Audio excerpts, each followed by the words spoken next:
Israel ने भारत को दिखाया है कि बांग्लादेश का असली इलाज क्या है।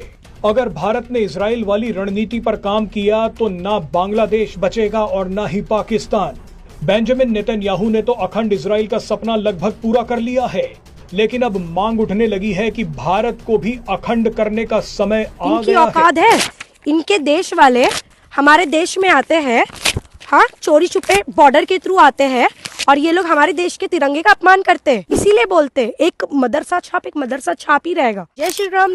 55 हमारे भाइयों ने जान दी थी, 55 भाइयों ने हमारे जान दी थी कि हम पाकिस्तानी फौज को वहां से खदेड़ें और ईस्ट पाकिस्तान को बांग्लादेश बनाएं। और ऑब्जेक्शनेबल बात वही के मुख्यमंत्री कर रहे हैं भारत के सबसे बड़े प्रदेश के। भारत के मुसलमान को बांग्लादेश के हिंदू से क्या करना है?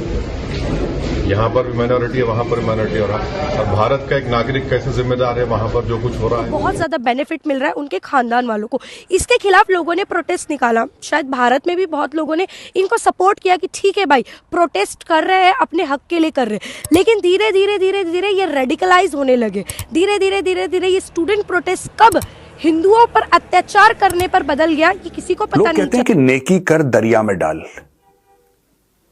लेकिन हर समय ना ये फॉर्मूला चलता नहीं है। कभी कभी जताना पड़ता है, कभी कभी बताना पड़ता है, खासतौर से तब जब दूसरी पार्टी को आराम से समझ में नहीं आता। बांग्लादेश के लिए मैं खास आज इसलिए बोल रहा हूं क्योंकि आज भदौरिया डे है, 10 दिसंबर भदौरिया डे। हेलो, जय हिंद दोस्तों। एसपी न्यूज़ 91 में आपका स्वागत है दोस्तों। जैसे कि आपने क्लिप में देखा, इजराइल ने जैसे वो धीरे धीरे करके उसने भी 2-4 देशों पे कब्ज़ा जो है किया हुआ है। इजराइल भी अपने आप में एक बहुत ही बड़ा सामान है दोस्तों।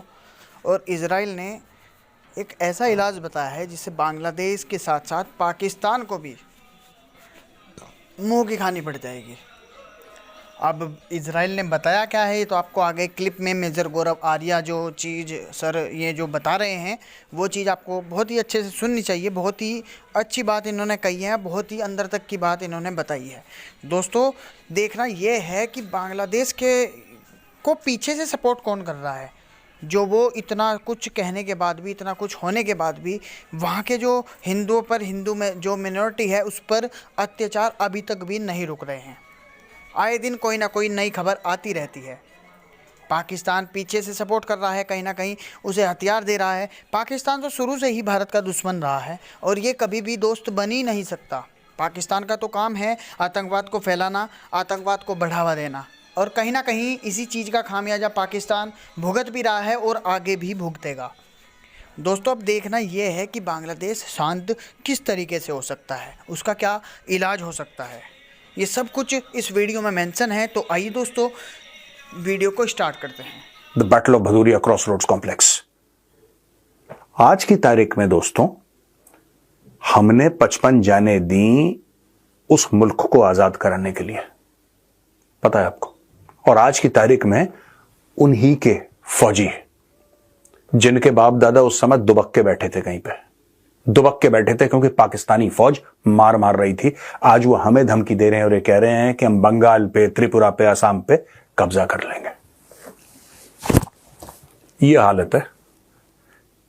एहसान फरामोश जिसको कहते हैं ना। एक बार दोस्तों ये बात ध्यान रखना मेरी, जिसको एक बार हराम के खाने की आदत लग गई भाई, वो मेहनत करके नहीं खा सकता, और इनको हराम की आदत लग गई है। आज की तारीख में बड़ा ये लोग ना रो रहे हैं, बड़ा रो रहे हैं यार।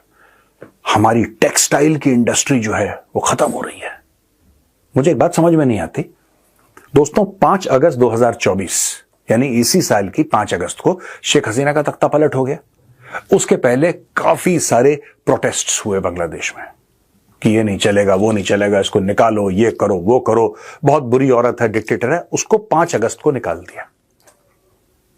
और मेरा यह मानना था कि जो मेन प्रॉब्लम थी, यानी कि उनके हिसाब से शेख हसीना 5 अगस्त को चली गई, 6 अगस्त से चीजों को नॉर्मल हो जाना चाहिए था। आज हम लोग 10 दिसंबर पे बैठे, 4 महीने से ज्यादा हो गए, अभी तक चीजें नॉर्मल नहीं हुई, क्योंकि इन लोगों को, जैसा मैंने बोला, हराम खाने की आदत है। अब आप बोलेंगे मेजर साहब इसमें हराम खाने का क्या लॉजिक है भाई? What is this got to do with हराम खाना?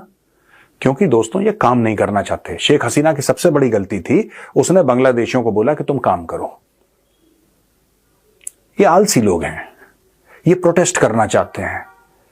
कल शेख हसीना थी, आज कोई और बहाना है, लेकिन आज भी बांग्लादेश में आग लगी है और सब मिलकर प्रोटेस्ट कर रहे हैं, because they feel that that is the only way. They know no other life, they were born to protest, they don't want to work. There is no output in Bangladesh, their textile industry has crashed.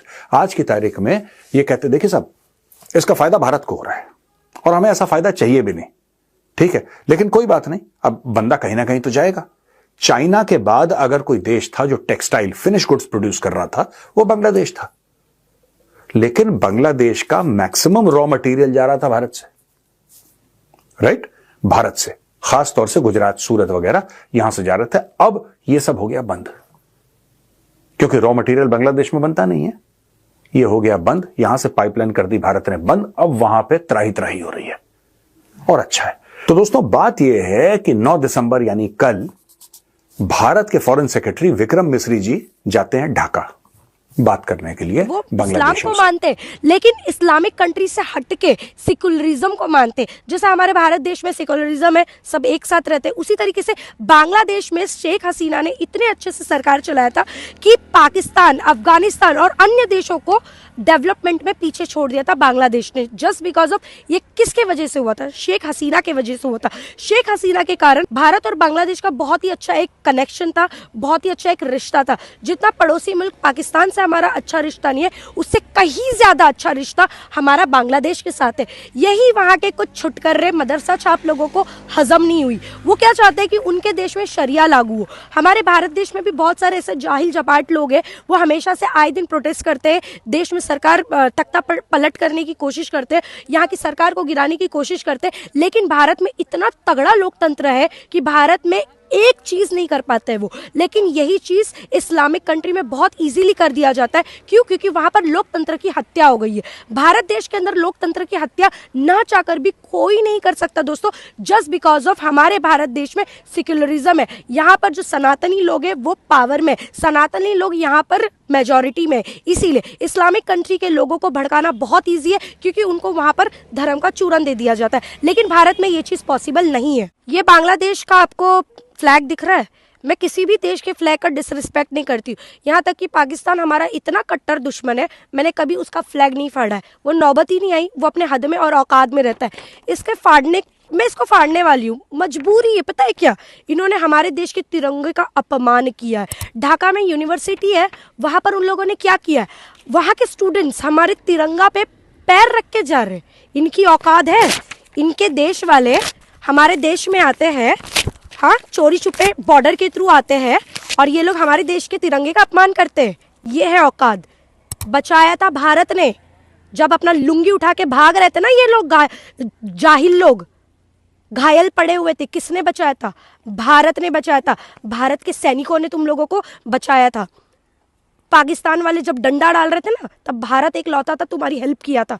Bharat अगर नहीं आता ना सामने, आज वहीं पर अपने language की वजह से अपने